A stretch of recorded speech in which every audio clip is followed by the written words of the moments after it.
Hello, Steve White, Trek Boy 89 for Steve Arts 89. Well, I just watched Star Trek Picard Season 3, Episode 2, Disengage, and I'm a tad little bit shook. Honestly, I did not think for a second that Jack Crusher was going to be Picard's son.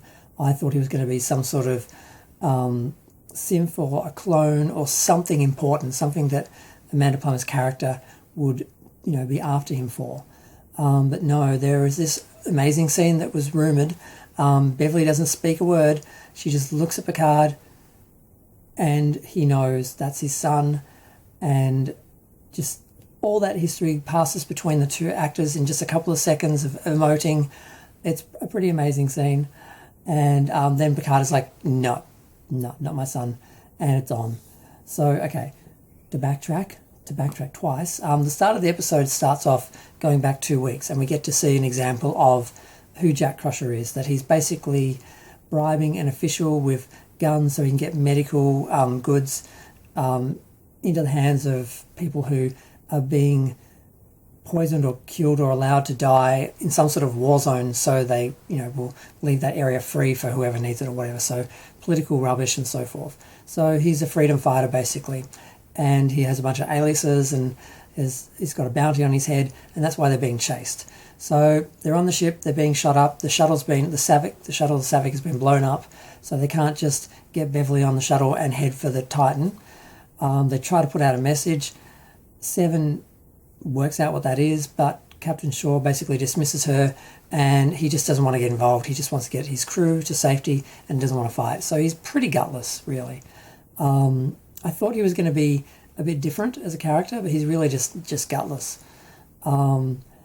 But Seven basically says, you have two options. You can either be the man who fought and saved a couple of legends, or the man who, handed them over and allowed them to die.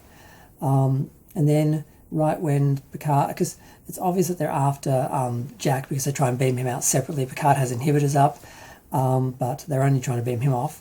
They're not successful, but they are tearing up the ship, and they're basically just going to beam on or board and take them prisoner at any point. And that's when the Titan shows up. They beam them over after Picard remembers to blow up the transporter inhibitors. They beam over, and it doesn't take long before Shaw works out Jack's history, puts him in custody, and Amanda Plummer's character, no, I can't remember what her name is, I think it's Vadek or Varric or something. I'm just going to call her Amanda Plummer's character because it's Amanda Plummer, for God's sakes. And she is great. She's delicious. And the dialogue, it's just beautiful. She's basically, I'm just going to lower my shields and let you scan my ship and see just how armed to the teeth I am and how dead you are. And then I'm going to give you an hour, and I'm just going to smoke my little cigar on my bridge and wait for you to, come back to me. So within this hour, Picard, they work out, who Jack Crusher is, and Riker is actually saying, you don't see what I see. And Picard's like, I'm happily in denial here, what are you doing? But eventually, Riker wakes her up because she's recovering and takes her to the bridge. She gives Picard one look, and he realises, oh, okay, it's on, this is my son. And Shaw is like, oh, great, there's no way, it's his son, there's no way we can get out of this, we've got to save his son. Or he's going to, I can't stop him. So yeah, basically, I think he was going to beam himself over to the ship to save his mother, because once they took him, they would leave the ship alone and Beverly would be safe. But before they could do that, Picard and that basically said, we're not giving up this man, no matter who he is, no matter if he's a criminal or whatever, he's a human being, we have to protect him. And that's basically the end of the episode. Oh, there is a whole story with Raffi, of course.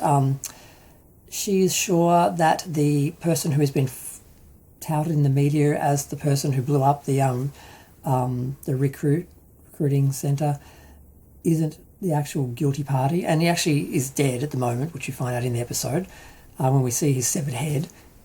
And she goes to see this Ferengi who she knows is involved, and she pretends to be with that guy, but of course he basically shows her the head and says, yeah, no, you're not. He drugs her to try and get her to tell the truth. She actually fights it because, she's got a tolerance because of her past addiction. and she tries to convince him that she's with that guy, but of course he holds up the head.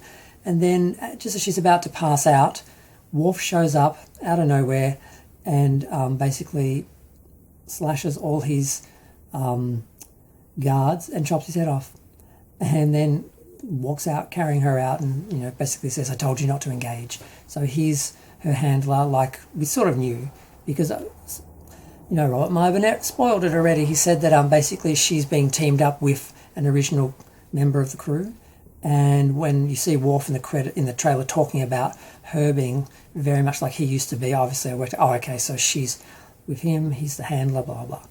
So that's her side of the story. Oh, there was a little scene with her some, I don't think it was her son, I think it was someone that was related to who knew her son, and she was trying to get information from him, and he basically said, "Look, you are going down a rabbit hole. This is how your obsessions and your addiction, all your mess starts.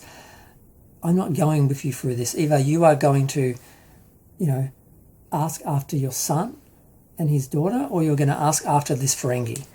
I'm not going to give you information on both. I'm not going to help you out with both." And because she has to save lives, because 117 people have already died in the bombing or whatever it was, the vortex thing, whatever that was, she chooses Starfleet, and a job over her personal life. And that's Raffi's little sacrifice, and that's her part of the story. So yeah, it was a good episode. Now, I didn't like all the scenes with on the outskirts of the Federation where it's all dark and grungy. It's a tiny little cheap little set. You got your one sort of CGI sort of establishing shot with her ship, and then you've just got basically just a small dark set. And the scenes with Raffi got a little bit better, and then when Worf appears and you realise Worf's going to be in those scenes now, it does help it out a lot. But there's no credit sequence. Some people thought we're going to get a proper credit sequence with the second episode. I don't think so. We just have the Picard title, and then we have, really breaking a tradition, I really think it's wrong not to have a proper Star Trek title sequence. I think it's really wrong. And we had it with season 1 and 2 of Picard. They should have given us something, even if it was a short, abbreviated one. And then we have this end credit sequence, which is kind of long, until it sort of switches into the end of First Contact. So it's really no compensation for a proper credit sequence, But yeah, after that, basically, that was a bit disappointing. The first thing you see is her ship. Any of the scenes that start off with her, you're sort of like, I just want to get back to the other crew members. But now we've got Worf in her space, and she's sort of redeeming herself and becoming a more interesting character a little bit. I'm not as bothered. But I'm really shocked that, well, basically they've said that that's Picard's son. I didn't think it was. Now, we have no proof. She may have just said that to save him. She may have become such a dodgy survivalist that she let Picard think that's her son so that he would save him, when he could, in theory, just go by the book and give up this, this criminal, outside of Federation territory in order to get away from this, crazy lady. And of course, when she starts after the ship, because basically Picard says, he messages her on the dot, and she's like, perfect timing, Picard. He's just like, engage. And they just start firing on her ship, and then they turn to run into the gas cloud or nebula or whatever it is, and she's just tickled. She just loves the idea of the chase. So, she's literally cackling and pursuing him into this nebula. It's kind of like the Briar Patch or something. It's very Wrath of Khan, of course. The parallels are unmistakable. And that's where the episode literally stops. The last shot is the ship following the other ship. But I did like it. Like I said, it is too dark. It is like Nemesis First Contact dark. I would like to return to the bright, optimistic universe that Gene, created. We always seem to be around it. At the moment, we're on the edges of it. And they're playing with that because, yes, there are areas on the outside of the Federation that, wouldn't operate like the Federation. They wouldn't be part of that, vision that Gene had. So that's their way of getting around it. They're not in the heart of Starfleet, in the heart of darkness, They're on the edge of, Federation space. So it's a little bit more forgivable. But I would like even just if the ship was better lit. So superficially, the dark tone I'm not enjoying, but the characters, the story, everything else lifts it all up. So you can put up with one flaw, but I don't see why it has to exist. I mean, is there some reason? Is it a 25% different thing where we have to be able to look at the show and know right away it's new Trek and not old Trek? I can't see any reason for doing this, for making all the sets so dark, and maybe some scenes, some sets, some environments, sure, but every shot is dark and every set is dark. The whole ship almost is dark. So that's the only issue I have. But I'm going to go. Feel free to share, like, comment, subscribe. Let me know what you think. I enjoyed it. Looking forward to the next episode. Can't believe he's Picard's son, and we'll see how they get out of this little problem they got.